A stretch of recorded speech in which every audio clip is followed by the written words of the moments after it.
PTI को गुंजलक रस्सी का सिरा ऐसा लग रहा है कि हाथ नहीं आ रहा, रस्सी को फलांगना है, उसे छोड़ना है, उसे उछालना है, करना क्या है।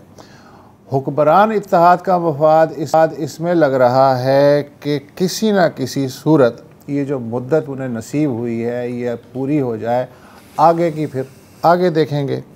इस्टेब्लिशमेंट का मफाद ये लग रहा है कि सूरत हाल भले जूं की तूं रहे, मगर लड़ाई उसके खींचे हुए दायरे से किसी सूरत बाहर ना निकले।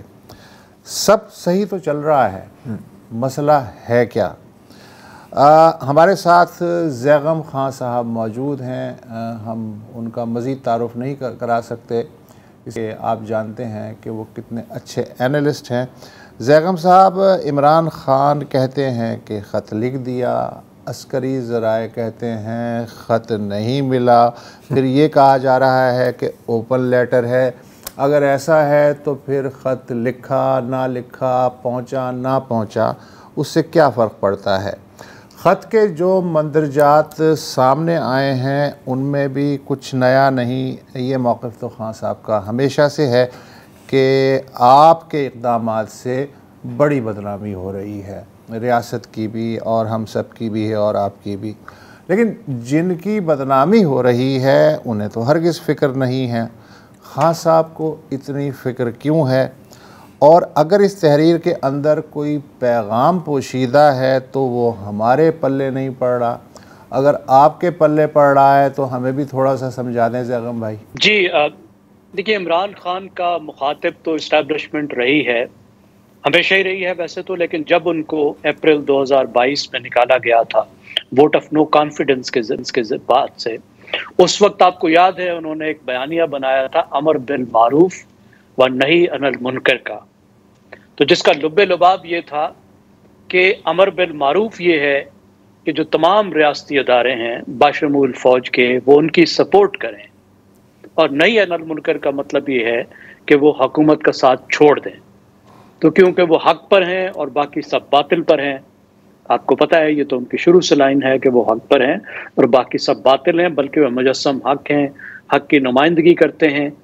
तो वहाँ से आगे मुख्तलिफ अंदाज में मुख्तलिफ तरह से वो दबाव भी डालते रहे हैं इस्टेब्लिशमेंट पर, फौज पर भी, और इस दबाव का भी जो मकसद था वो ये था कि उनसे बात की जाए और बात करके उनकी बात मानी जाए।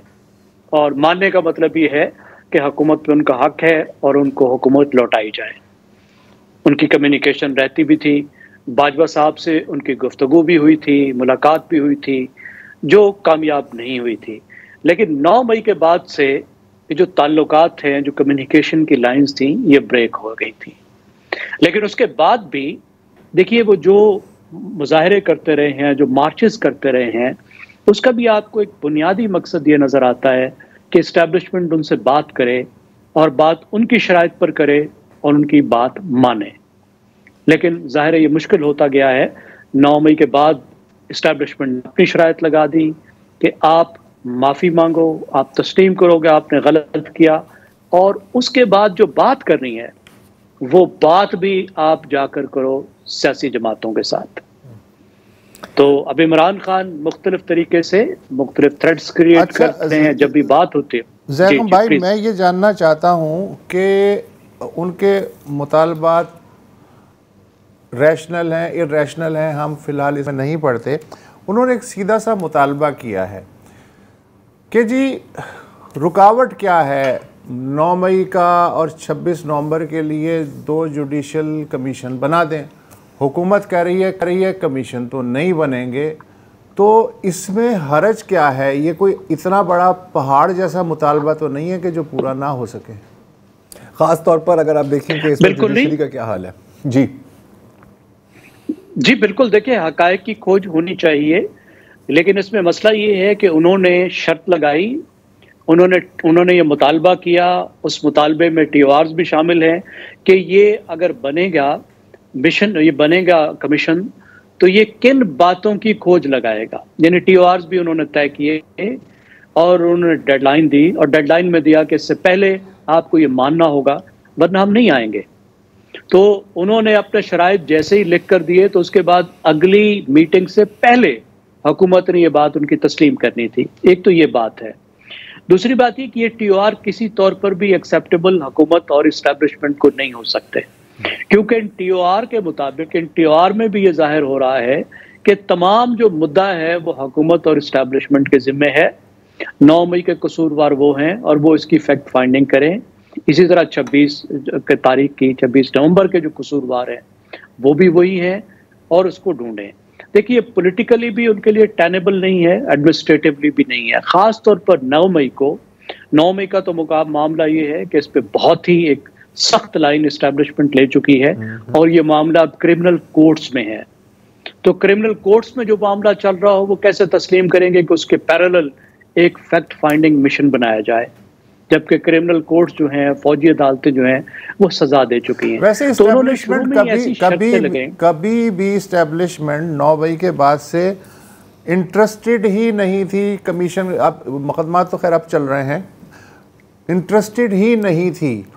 तो क्या वजह हो सकती है? इसलिए कि जाहिर है कि अदलिया पे सबको एतमाद है, TOR बैठ के डिस्कस हो सकते थे। मैं मुज़ाकरा से बहुत पहले की बात कर रहा हूँ, लेकिन उससे यह है कि कम से कम इनके हाथ से एक हथियार तो जा सकता था और अगर कमीशन अपनी फाइंडिंग्स में इन्हें मुजरिम ठहरा देता तो मसला ख़त्म था ना। फिर तो नहीं, फिर तो वो कहते हैं कि जी कमीशन गलत है। नहीं, वो बात की बात है, लेकिन हुकूमत को क्या पसोपेश था? क्या दिल में चोट था या क्या मसला था? देखिए यहाँ से बात शुरू होनी थी। जो नई डेफिनेशन वो थी कि आप इसको मान लें तो इसके बाद फिर बात आगे चलेगी। यानी ये सिर्फ इब्तिदा इश्क था, ये यहाँ पे मामला ख़त्म नहीं होना था। इसके बाद आगे मज़ीद मुतालबात आने थे। तो हुकूमत तो खुद बड़ी कमज़ोर पोजीशन में है। हुकूमत तो खुद आपको पता है कितनी अनपॉपुलर है, उसके इलेक्शन के ऊपर इतने सवालात हैं। जहाँ तक पॉलिटिकल गवर्नमेंट की बात है, वो तो ये चाहेगी नहीं कि इस तरह के कोई मुज़ाकरात हों और वो कामयाब हों और PTI वापस मैदान में आए और आकर उनका मुकाबला करे। बड़ी मुश्किल से उनकी PTI से जान छूटी है और जो जिस तरह की पॉलिटिक्स बन गई है पाकिस्तान में, जिस तरह की जीरो सम गेम बन गई, और बदकिस्मती से ये zero sum game Imran Khan ने बनाई 2014 के बाद से। और बड़े अरसे तक जो दूसरी जमातें हैं वो रिलक्टेंट रहीं, वो कोशिश करती रही कि PTI से किसी तरह की बात हो जाए, कोई आपस में एक सेटलमेंट हो जाए, कोई रूल्स ऑफ द गेम बन गए। लेकिन जो PTI की सियासत थी उसका इसरार ये था कि तुम सब चोर हो, तुम डाकू हो, तुम इस मैदान में रहने के काबिल ही नहीं हो। अब दूसरी साइड, अब वो अपनी वीकनेस की वजह से भी, उनकी सियासत में बड़े मसले आ गए इस वजह से भी, अब वो भी उसी जीरो सम गेम पर आ गए हैं। और उनका खतरा ये है कि अगर PTI वापस मैदान में आती है, बीइंग ए पॉपुलर पार्टी, उसके पास फेयर चांस है विन करने का। और अगर विन करेगी तो इमरान खान तो वही सियासत करेंगे जो पहले कर रहे थे, और वो तो हमारा रगड़ा लगाएंगे, हमें जेलों में डाल देंगे, हमें नहीं छोड़ेंगे। और किसी तरीके से भी इमरान खान ने उनके जो इस खदशात हैं उनको कम करने की कोई भी कोशश नहीं की। यानी तो सबकी सियासी इस्तेहकाम सबकी आखिरी तरजीह है, ये आखिरी तरजीह है। बिल्कुल यूं है ना, आप दुरुस्त कह रहे हैं, शेर पर सवार हो, शेर से उतरोगे तो वही ना कि सियासी इस्तेहकाम सबसे लास्ट प्रायोरिटी है किसी की भी। अच्छा, क्या ज़ैगम साहब, अभी आपने कहा कि हुकूमत कमज़ोर है। अच्छा, हम मानते हैं कि you can make an argument के अनपॉपुलर हैं, हम ये जानते हैं कि एक बहुत बड़ा सवालिया निशान है 8 फरवरी के इंतखाबात पर और उसके बाद जो कुछ भी हुआ है। लेकिन क्या ये वाकई कमज़ोरी है? क्योंकि ऑन पेपर अगर देखा जाए, ठीक है, आप जुडिशरी का ले लें, आप किसी को भी, जो किसी भी आप इंस्टीट्यूशन को ले लें, तो वो सब तकरीबन कमोपेश सेट ही हैं, 1 पेज पर हैं। तो एक लिहाज से तो ऐसे लग रहा है कि ऐसे ही चलता रहेगा और ये काफ़ी आराम से अनस्टेबल होंगे शायद पॉपुलैरिटी के पॉइंट ऑफ व्यू से, लेकिन स्ट्रक्चरली तो ये आराम से मेरा ख्याल है कि अपने 4 या 5 साल निकाल सकते हैं, इसी तरह चलते रहेंगे। तो क्या ये वाकई वीकनेस है? ये इस तरह चल सकता है, लेकिन इसके इस तरह चलने में आप बताइए सबसे बड़ा खतरा क्या हो सकता है? सबसे बड़ा खतरा तो ये हो सकता है कि इमरान खान वापस आ जाए।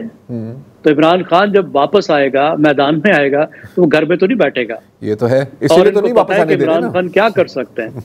कितनी इंस्टेबिलिटी वो क्रिएट कर सकते हैं, किस तरह की एक सिचुएशन वो क्रिएट कर सकते हैं। और एक ऐसे वक्त में जब पाकिस्तान जो है एक माशी बुहरान से अभी बाहर आ रहा है और मैक्रो इकोनॉमिक्स के हिसाब से बाहर आ रहा है, जो अवाम की तकलीफें हैं उस लिहाज से तो बाहर नहीं आ रहा।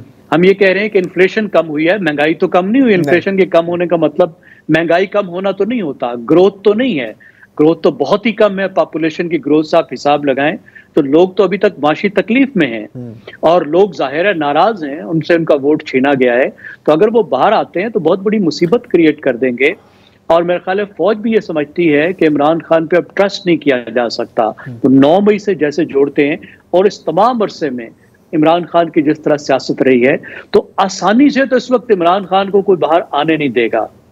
और इमरान खान ने भी कोई इसमें कोई कसर नहीं छोड़ी कि वो अपने बाहर आने को वो कम से कम इस लिहाज से मजीद मुश्किल बनाए कि उन्होंने मोबिलाइजेशन के जरिए और दबाव के जरिए इस बात की ज्यादा कोशिश की है। अच्छा, जिसकी वजह से जैगम साहब आपकी बात काट रहा हूँ, जैसे आपने जिक्र किया कि उन्होंने भी पूरी कोशिश की। अच्छा, कोशिश से यहाँ पे ज़ाहिर है हमारी मुराद है जो एहतजाज हुए हैं, जो एजिटेशन हुई है, प्रोटेस्ट हुए हैं। यकीनन हफ्ते के रोज़ 8 फरवरी की जो 1 ईयर एनिवर्सरी है उस पर भी कुछ देखा जाएगा, लेकिन इन सारी चीज़ों से हासिल क्या हुआ? ठीक है, हम देखते हैं कि गवर्नमेंट का एक ओवर रिएक्शन आता है, उस पर तनकीद की जाती है, जायज़ तनकीद की जाती है, लेकिन मामला तो आगे बढ़ते जाते हैं। खान साहब जेल में ही हैं, उनकी पार्टी की जो पोजीशन है वो ही है जो शायद पहले थी। तो क्या एक रियलाइजेशन आपका ख्याल है कि पीटीआई में भी है कि यार इन एजिटेशन से सही है, we can keep the pot boiling, लेकिन पॉट बॉयल ओवर नहीं करेगा, हमें जो हमारे मकासद हैं वो हासिल नहीं होंगे इस तरह? क्या आपको लगता है कि ऐसी कोई थिंकिंग है? जी ज़रार, आप इस जो मोबिलाइजेशन आपने बताई है इसमें उन नैरेटिव्स को भी शामिल कीजिए जिसमें जो पाकिस्तान की फौज के सरबराह हैं, जो रियासती अदारे हैं, उनके जो सरबराह हैं, उनको भी जिस तरह की उसमें लैंग्वेज है, जिस तरह के उसमें नैरेटिव, उसको भी ज़हन में रखिए। फिर बैनुल-अक़वामी तौर पर जो कोशिशें की गई उसके भी रखिए, IMF के लेटर से शुरू करके फिर कांग्रेस, उसके बाद रेमिटेंसेस, अब ये तमाम चीज़ें जो इंतहाई चीज़ें हैं। तो मैं नहीं समझता कि इनका कोई बहुत फायदा हुआ है।